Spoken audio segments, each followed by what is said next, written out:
नमस्कार, news state पर पहाड़ समाचार लेकर मैं हूं आपके साथ धीरेन्द्र अवस्थी और बुलेटिन की शुरुआत करते हैं बड़ी खबर से। उत्तराखंड में यूपी पुलिस की मुठभेड़ हुई है। उधम सिंह नगर में दबिश के दौरान फायरिंग हुई है। अपराधी का पीछा करते उत्तराखंड पहुंची यूपी पुलिस। खनन माफियाओं ने पुलिस पर हमला किया और गोलाबारी में 5 पुलिसकर्मी घायल हुए। फायरिंग में ब्लॉक प्रमुख की पत्नी की मौत हो गई है, जिसके बाद नाराज ग्रामीणों ने जमकर हंगामा काटा है। तो उधम सिंह नगर से बड़ी खबर है। उत्तराखंड में यूपी पुलिस की मुठभेड़ हुई है। उधम सिंह नगर में दबिश के दौरान फायरिंग हुई है। अपराधी का पीछा करते उत्तराखंड पहुंच गई थी यूपी पुलिस और खनन माफियाओं ने पुलिस पर भी हमला किया और गोलाबारी में 5 पुलिसकर्मी भी घायल हुए हैं। फायरिंग में ब्लॉक प्रमुख की पत्नी की मौत हो गई है, जिसके बाद नाराज ग्रामीणों ने जमकर हंगामा किया है।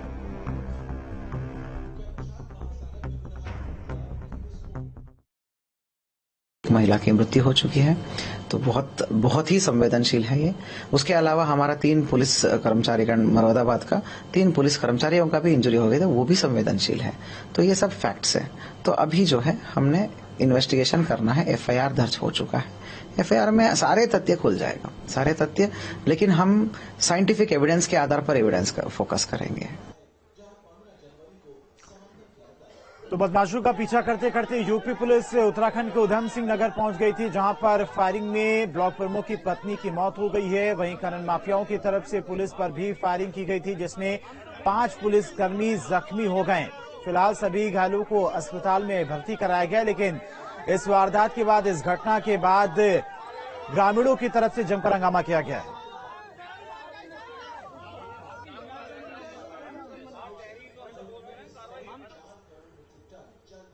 और इसी खबर पर तमाम सारी जानकारी के साथ में संवाददाता मुनीस हमारे साथ जुड़ गए। मुनीस, कब की ये घटना है और फिलहाल अभी क्या कुछ स्थिति, क्योंकि देर रात में ग्रामीणों की तरफ से इस घटना के बाद जमकर हंगामा भी किया गया है। जी बिल्कुल, देखिए आपको बता दें, ये कल देर शाम के 6 बजे के आसपास की घटना बताई जा रही है, जहां उत्तर प्रदेश में 50,000 के इनामी बदमाश जफर के पीछे, खनन माफिया के पीछे उत्तर प्रदेश पुलिस की दबिश देने पहुंची थी। थाना कुंडा क्षेत्र, जनपद उधम सिंह नगर के थाना कुंडा क्षेत्र ये पहुंचे थे, जहाँ ब्लॉक प्रमुख के निवास स्थान पे दबिश दी गई थी, जहाँ पे ये कहा सुनी के लेकर वाद विवाद इतना बढ़ गया, जिसके चलते वहाँ पर फायरिंग हुई। फायरिंग में जो ब्लॉक प्रमुख हैं, जिस ब्लॉक प्रमुख गुरदास झिल्लर, उनकी पत्नी के गोली लगी, जिसके कारण उनकी मौत हो गई। गुस्साए ग्रामीणों ने उसके बाद में जो पुलिस के साथ भी थी, जो भी मारपिटाई भी हुई पुलिस के साथ में, उनके भी हमला किया गया। उसके बाद में NH 74 का घेराव कर लिया, NH 74 को जाम कर दिया गया बिल्कुल।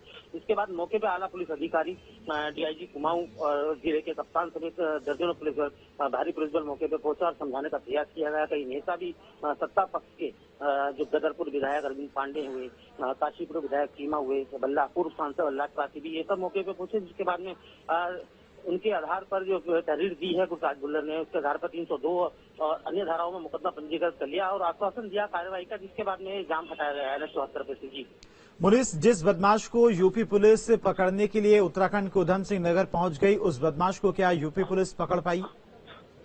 जी बिल्कुल, देखिए दबिश में उसी की आई थी। जफर नाम का जो बदमाश था, 50,000 का इनामी है, उत्तर प्रदेश में खनन माफिया है बड़ा, लेकिन उसकी दबिश में जरूर आई थी, लेकिन वो सफलता हाथ नहीं लगी है, वो बदमाश हाथ नहीं लग पाया है। जी 5 पुलिसकर्मी भी इसमें जख्मी हुए हैं, उनकी क्या कुछ स्थिति? देखिए, जो पुलिसकर्मी हैं, जो उत्तर प्रदेश के SOG की टीम के जो पुलिसकर्मी है, वो गंभीर रूप से घायल हुए हैं, बताया जा रहा है। जहाँ उपचार के लिए पहले जो काशीपुर भेजेगा, लेकिन वो काशीपुर से उसके बाद में उन्हें मुरादाबाद, इस समय मेरे ख्याल से कॉस्मोस हॉस्पिटल में वो एडमिट बताए जा रहे हैं, वहाँ उनका उपचार किया जा रहा है। ठीक है मुनीस, बहुत बहुत शुक्रिया आपका तमाम सारी जानकारी के लिए।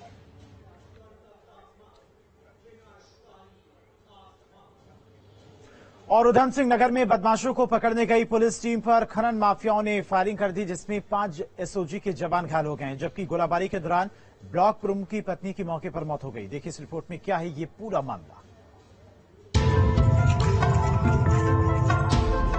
गोलियों की गड़गड़ाहट से गूंजा उधम सिंह नगर।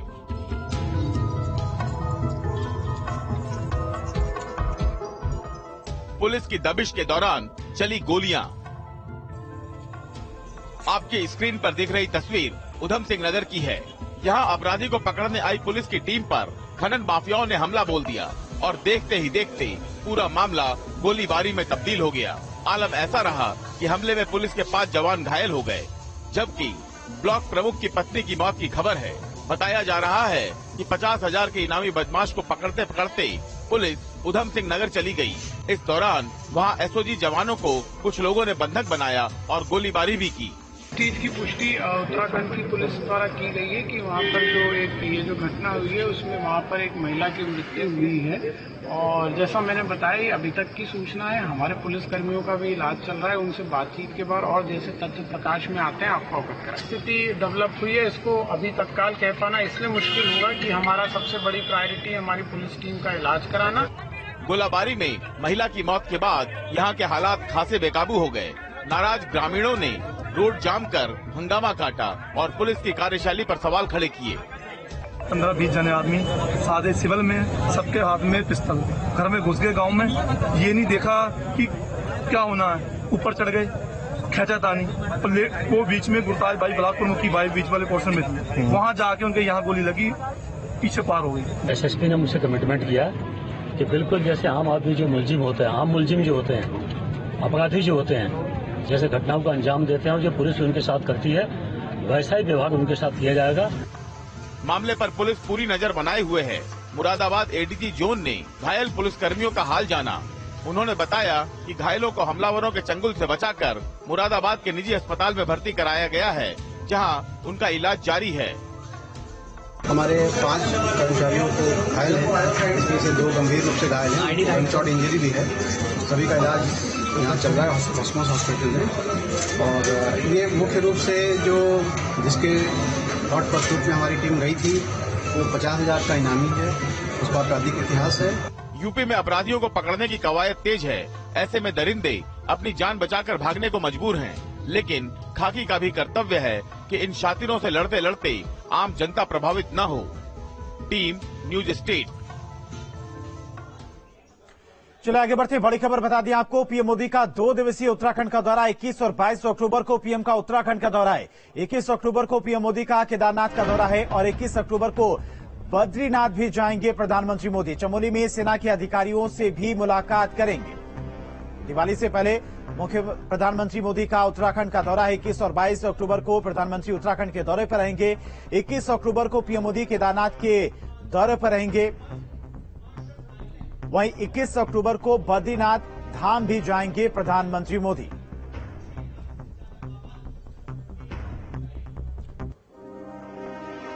तो हर बार की तरह इस बार भी दीपावली के मौके पर प्रधानमंत्री नरेंद्र मोदी देवभूमि आ सकते हैं। पीएम मोदी बद्रीनाथ और सीमांत गांव माना में तैनात सेना के जवानों का उत्साहवर्धन कर सकते हैं, जिसको लेकर स्थानीय लोगों और सेना के जवानों में उत्साह है। इस मौके पर प्रधानमंत्री मोदी बद्रीनाथ धाम में चल रहे मास्टर प्लान के कार्यों का निरीक्षण भी करेंगे।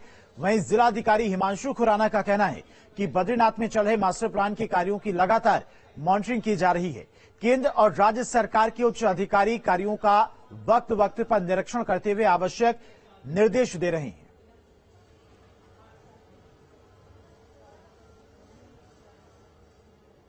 तो पीएम मोदी 2 दिन के दौरे पर उत्तराखंड जा सकते हैं। दिवाली से पहले जवानों के साथ वो अपनी दिवाली मना सकते हैं। तो बद्रीनाथ और केदारनाथ धाम भी जाएंगे। 21 अक्टूबर को दर्शन करेंगे और उसके बाद जवानों से भी मुलाकात करेंगे।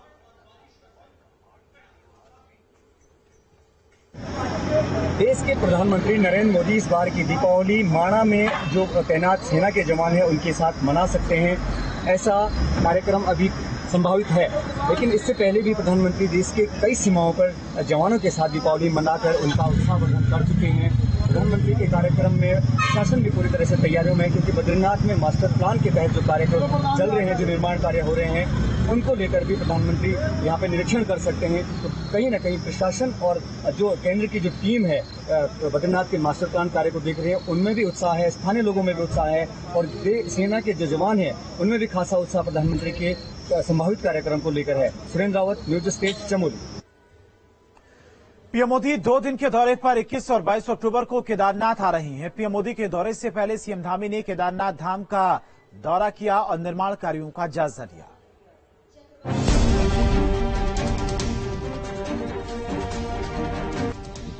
बारिश और बर्फबारी के बीच मंगलवार को सुबह सुबह सीएम धामी केदारनाथ धाम पहुंच गए।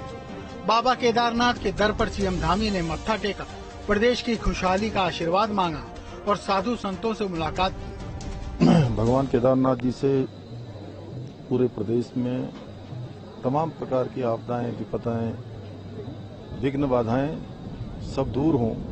भगवान बाबा केदार हमारे राज्य पर अपनी कृपा करें, सभी प्रकार का हमारा विकास हो, हमारा राज्य आगे बढ़े, सबका मंगल हो।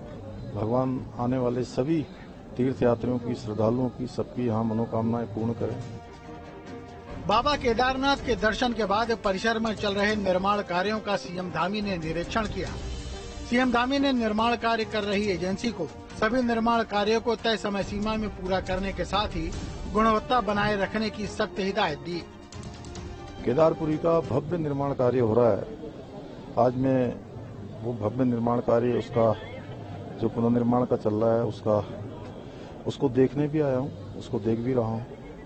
और जो टाइम है, समय सीमा है, दिसंबर 2023 तक ये कार्य पूरे होंगे और भव्य केदारपुरी और दिव्य केदारपुरी हमारे प्रधानमंत्री जी के नेतृत्व और उनके मार्गदर्शन में आगे हम सबके सामने आएगी। निर्माण कार्यों के निरीक्षण के बाद सीएम धामी ने पत्रकारों से बात की, पीएम मोदी का आभार जताया।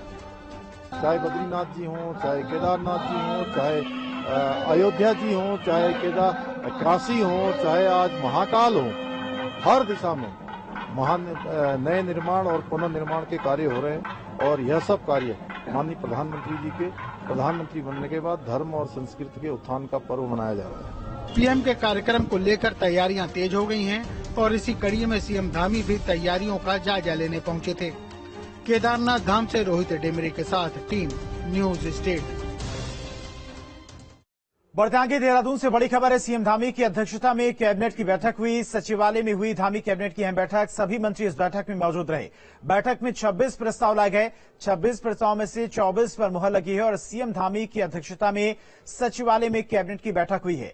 बैठक में मंत्री गणेश जोशी, सतपाल महाराज, चंद्रनाम दास, सौरभ बगुड़ा, धन सिंह रावत, सुबोध उनियाल समेत सभी मंत्री शामिल हुए। बैठक में 26 प्रस्ताव लाए गए, जिनमें से 24 प्रस्तावों को कैबिनेट की मंजूरी मिली है। कैबिनेट की मीटिंग के बाद सचिव शैलेश बगोली ने कैबिनेट ब्रीफिंग भी की, जिसमें जिन प्रस्तावों को इस बैठक में मंजूरी दी गई है उसके बारे में जानकारी दी गई।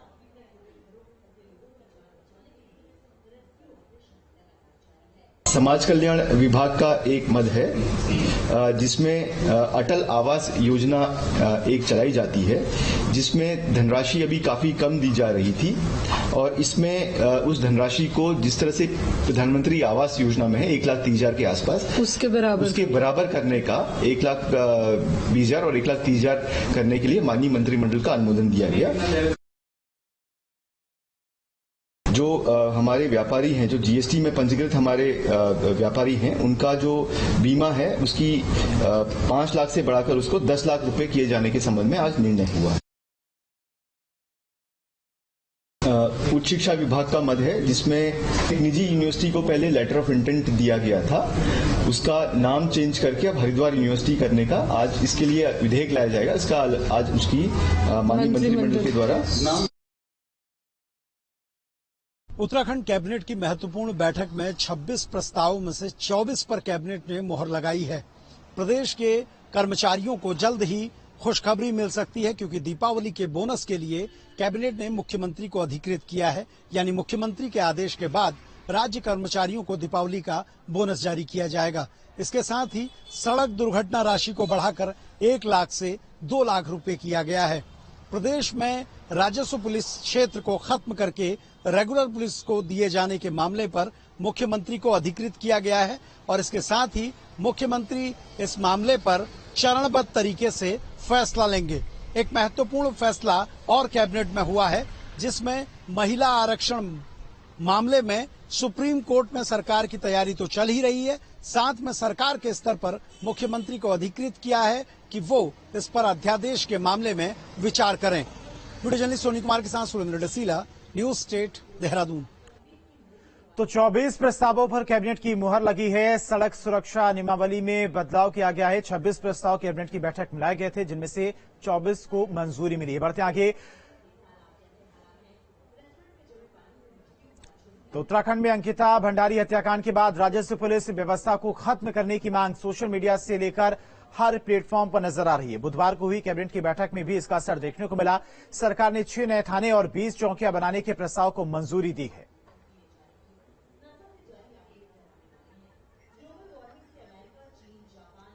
तो राजस्व पुलिस क्षेत्र को अब फेज वाइज चरणों में रेगुलर पुलिस को ट्रांसफर करना है। प्रथम चरण में वो क्षेत्र लेने हैं जो जहां पे सिर्फ गांव को थाने के साथ जोड़ देना है, वो ज्यूरिसडिक्शन मिल जाएगा। और साथ में 6 पुलिस स्टेशन और 20 चौकियां जहां पे पर्यटन गतिविधियां बहुत बढ़ गई हैं और बहुत सड़कें भी बन गई हैं, बाहर से लोग आ रहे हैं, वहां पे क्राइम्स भी बढ़ रहा है, इसलिए वहां पे अब वो रेगुलर पुलिस की 6 पुलिस स्टेशन और 20 चौकियां अतिरिक्त स्थापित की जाएंगी। अंकिता भंडारी हत्याकांड के बाद से ही प्रदेश में राजस्व पुलिस व्यवस्था को खत्म करने की बात चल रही थी। धामी सरकार ने कैबिनेट में बड़ा फैसला लिया है। मुख्यमंत्री को कैबिनेट ने अधिकृत किया है कि इस मामले पर मुख्यमंत्री जल्द ही फैसला लें, यानी चरणबद्ध तरीके से राजस्व पुलिस क्षेत्र को खत्म किया जाएगा और रेगुलर पुलिस क्षेत्र में शामिल किया जाएगा। ये भी बताया जा रहा है कि शुरुआत में इसका दायरा उन क्षेत्रों में किया जाएगा जो धार्मिक और पर्यटन के लिहाज से महत्वपूर्ण है, जहां पर पर्यटकों की गतिविधियां ज्यादा होती हैं। इसमें 6 पुलिस थाने और 20 चौकियां शामिल की जा सकती हैं। वीडियो जर्नलिस्ट सोनी कुमार के साथ सुरेंद्र रसीला, न्यूज स्टेट, देहरादून। चलिए बढ़ते आगे। पिछले कुछ सालों में राजनीति में भाषा की मर्यादा को तार तार होते कई बार देखा गया। राजनेता एक दूसरे को किसी भी हद तक जाकर अमर्यादित शब्द बोल रहे हैं, लेकिन मर्यादा के उल्लंघन का यह सिलसिला यही नहीं थमा। अब ये आस्था पर चोट करने का रुख कर चुका है। देखिए इस रिपोर्ट में। विधायक के विवादित बयान, भूल गए देवी देवताओं का मान, आस्था का कर रहे हैं अपमान। सिर में सांप रखा हुआ है, गंगा जी और बरसा से ठंडे में ढूंढे, और एक विष्णु भगवान है समुद्र की गहराई में छिपे हुए हैं। अपने विवादित बयानों को लेकर चर्चा में रहने वाले पूर्व मंत्री और कालाडूंगी विधायक बंशीधर भगत एक बार फिर से हल्द्वानी में अंतर्राष्ट्रीय बालिका दिवस पर आयोजित कार्यक्रम में अमर्यादित बयान देने में पीछे नहीं रहे। भगवान ने तक आपका पक्ष किया है, विद्या मांगो तो सरस्वती को पटाओ, बल मांगो शक्ति मांगो तो दुर्गा को पटाओ। यानी दोनों को, महिलाओं को विद्या भी उनसे मांगो, बल भी उनसे मांगो, और धन मांगो तो लक्ष्मी को बताओ। आप जी के पास है क्या? एक सिद्धि है, वो पहाड़ में पड़े हुए हैं। विधायक की विवादित बोल सुनकर वहां मौजूद भारी संख्या में महिलाएं और बालिकाएं सन्न रह गईं। बंशीधर भगत के अमर्यादित बयान पर विपक्ष ने बीजेपी को आड़े हाथों लिया है। कांग्रेस प्रदेश पदाधिकारियों ने प्रेस वार्ता की और बंशीधर भगत के इस बयान को बीजेपी का असली चाल चरित्र चेहरा बताया।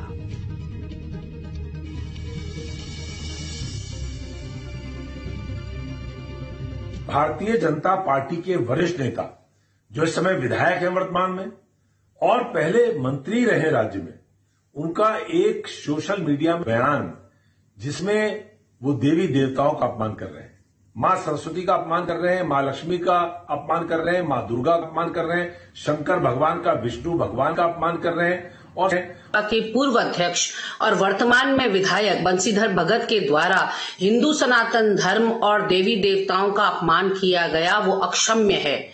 मैं उनके शब्दों को दोहराना भी नहीं चाहती, क्योंकि जिनकी हम पूजा करते हैं, जो हमारे लिए पूजनीय हैं, श्रद्धेय हैं, ऐसे देवी देवताओं के लिए जितने निचले दर्जे के शब्द उन्होंने इस्तेमाल किए, वो अपने आप में बहुत बड़ा अपमान हिंदू धर्म का है, हमारे देवी देवताओं का है। बंशीधर भगत के इस विवादित बयान को लेकर विपक्ष लगातार हमलावर है। धार्मिक लोगों में आक्रोश है और ये विधायक की अमर्यादित टिप्पणी का ये वीडियो सोशल मीडिया पर काफी वायरल हो रहा है।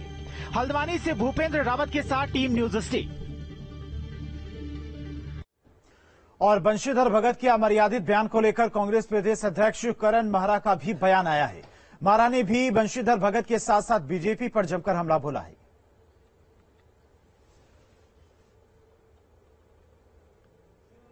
समझ में नहीं आता कि बंशीधर भगत जी को कितना सीरियसली लेना चाहिए, क्योंकि अक्सर इस तरीके के बयान उनके आते रहे हैं। बंशीधर भगत जी की चिंता नहीं है, चिंता है भगवा पार्टी की, चिंता आरएसएस और बीजेपी की।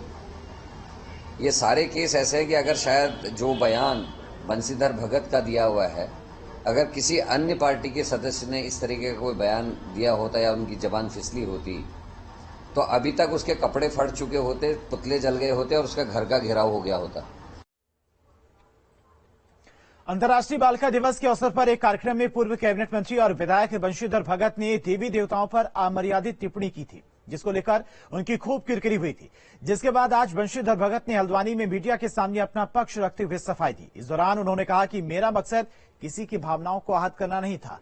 यदि मेरे बयान से किसी को चोट पहुंची है या उसकी भावनाएं आहत हुई हैं, तो मैं अपने शब्दों को ससम्मान वापस लेता हूं और क्षमा मांगता हूं। माहौल तो कहीं नहीं बना है, जहां तक माहौल बनने का सवाल है। मैंने देवी देवताओं को प्रसन्न करने वाला शब्द बोला, जैसे मैं आमतौर पर घर में भी बोलता हूं।